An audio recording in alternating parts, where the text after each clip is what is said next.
Welcome to Sorta Like This. I'm Jordan, and today I'll be sharing a collection of tips and tricks for Cinema 4D to help improve your workflow, problem solve, and customize Cinema 4D to your liking.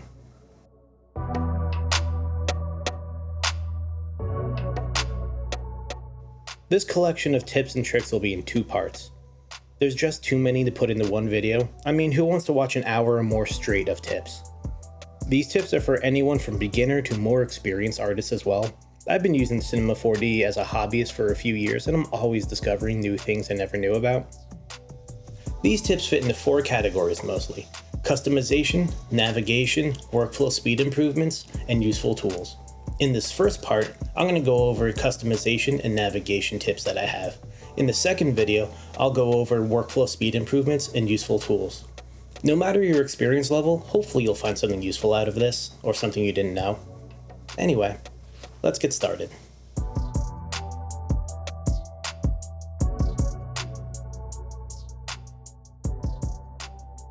This tip is one of the most useful tips for me.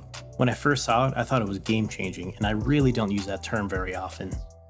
I haven't seen anyone else mention this tip since I first saw it a few years ago. You can create startup and new project templates. What this means is that when you first start up Cinema 4D or make a new project, your most used tools, objects, and settings are already there for you. For me, I like to have a camera already, a dome light with an HDRI, and all my nulls for organization. I also have custom render settings and materials ready to go. To do this, make a new scene, add all the tools you want, change all the settings you want, then save the scene as new and save copy as template. You can save these directly to your Cinema 4D folder. On PC, it's this PC, local C, program files, and the version of Cinema 4D you are using. On Mac, I don't know where it is, I don't know Mac's file structure. Now every time you open up Cinema 4D or make a new scene, these objects and settings are there waiting for you. Along with making custom scene files and templates, you can also customize your layout to your liking. In the window drop-down menu, you can select all the panels and windows that you want open. To move a panel, click and hold that 3 lines icon on the top left, and you can drag it wherever you want. To stack windows, click and hold the 3 lines icon and drop it on top of another 3 lines icon.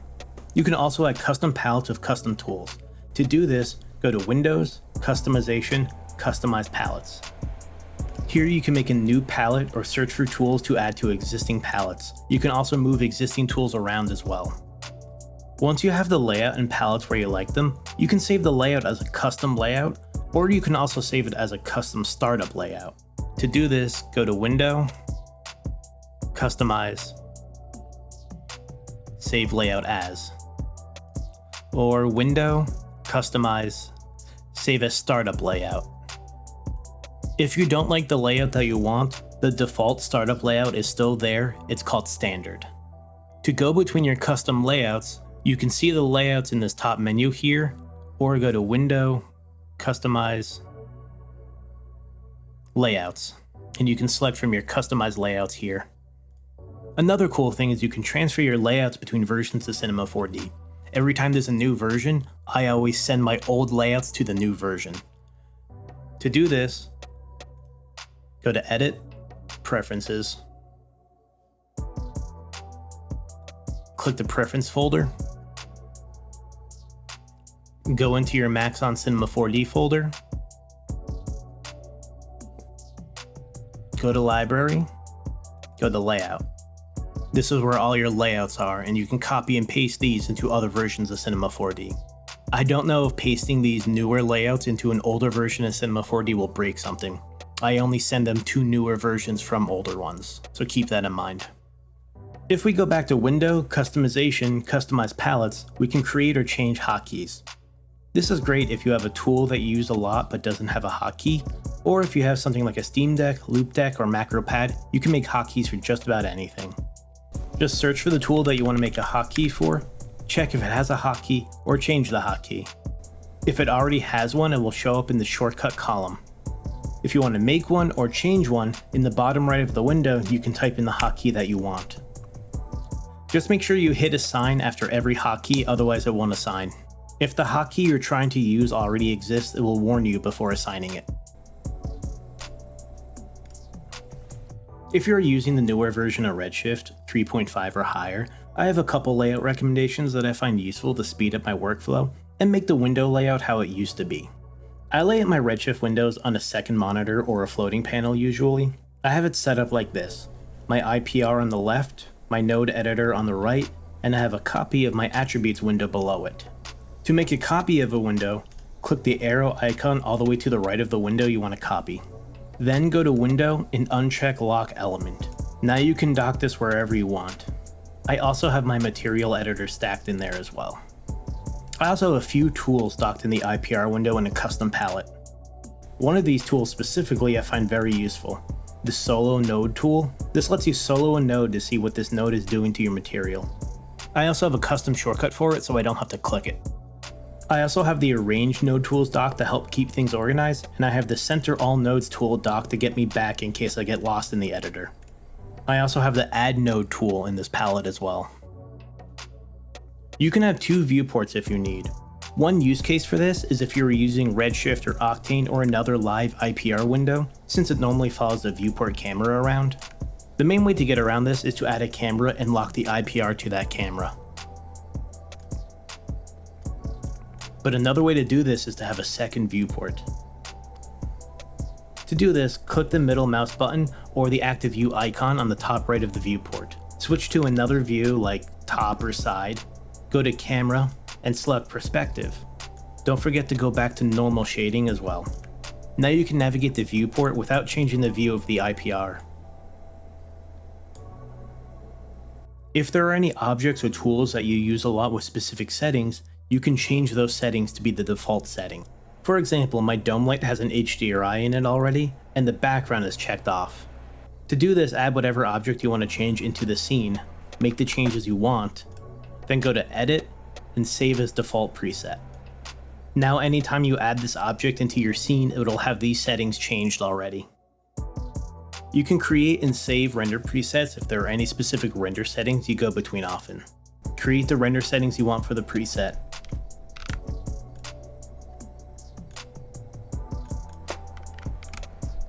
Click Render Settings, name it, and then Save Preset.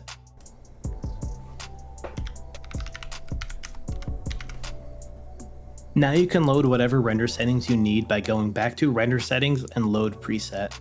You can also combine this with the first tip, so when you load up a new scene, these presets are there waiting for you. If you're animating attributes a lot, or constantly going back to specific ones to adjust, you could bring those attributes into the viewport so you don't need to constantly go back and forth.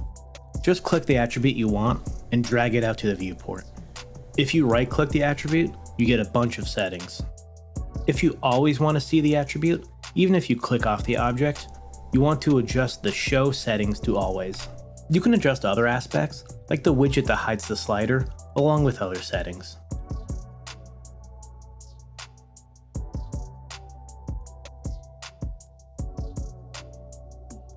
To move the widget around, hold Control, or Command if you're on a Mac I think, and drag it to where you want. Sometimes with things like rotation, I wouldn't really use the slider just because the values are insane. I would just click and drag on the numerical value itself. To keep things organized, you can rename the attribute. If you want to get rid of an attribute, you right-click it and hit Remove. If you hit Ctrl and D, you go to the scene settings. By default, Cinema 4D is in centimeters, but you can change that to any other unit of measurement you prefer. If you constantly work in different units, you can combine this with tip 1 so you don't have to do this every time. But to go along with measurement tips, you can type in any other measurements into an attribute and Cinema 4D will do the conversion itself. For example, you can type in 5 feet or 10 feet and it'll be converted to the scene measurement units, which is centimeters. You can also do math in these attributes, like adding 25 or dividing by whatever, and Cinema 4D will do the math and conversions. Another customizable feature inside of Cinema 4D is the Autosave feature. To turn it on and customize it, go to Edit, Preferences, and Files. Toggle on Autosave.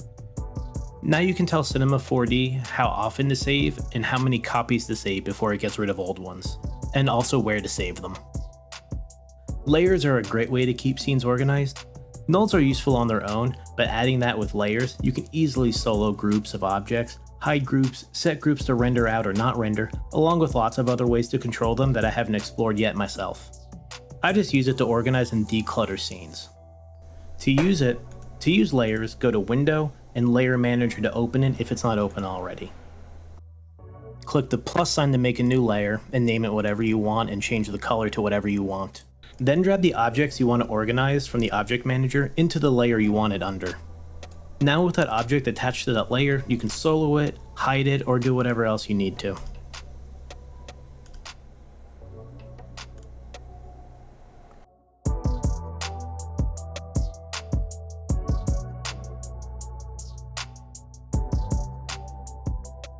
At the top of the viewport, we have our navigation icons, and if we click and drag those, we navigate around the scene.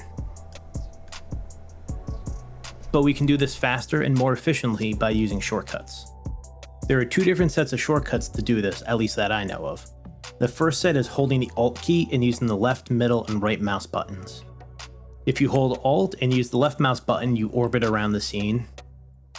If you hold Alt and use the middle mouse button, you just move around the scene. If you hold Alt and use the right mouse button, you zoom in and out of the scene. Alternatively, the middle scroll wheel without Alt also zooms in and out of the scene. The other set of navigational shortcuts are keys 1, 2, and 3. Holding 1 and the left mouse button, you can move around the scene. Holding 1 and using the right mouse button, you zoom in and out of the scene.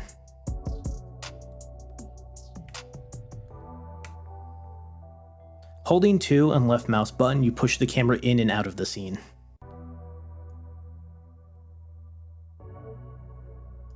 But if you hold 2 and use the right mouse button, you change your focal length of the default camera. If we hit Shift V and drop down our linked camera, we can see our focal length, and we can see this in action.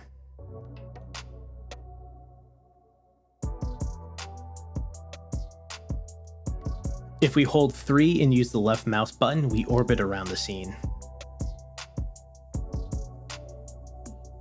If we hold 3 and use the right mouse button, we bank the camera. Say you messed up your camera position, you zoomed way too far out, or you bank your camera. You would think hitting Ctrl Z would fix that, but it doesn't work with camera positions. Use Ctrl Shift Z to undo camera moves.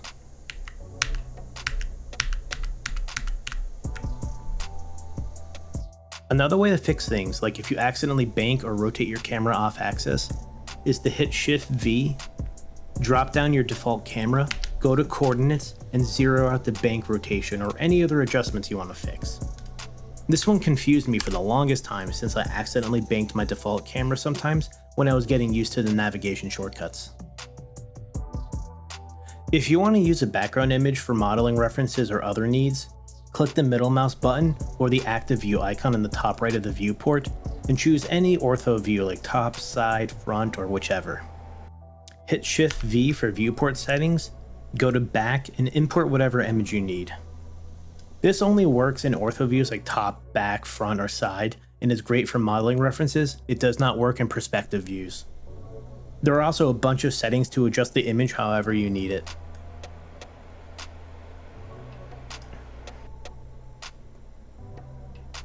Say you accidentally zoomed way too far out, or your camera is just so far away from your scene you can't find it, you can use the H key to frame up your scene. Alternatively, you can also select an item from the Object Manager, move the cursor into the viewport, and hit S to frame up that object.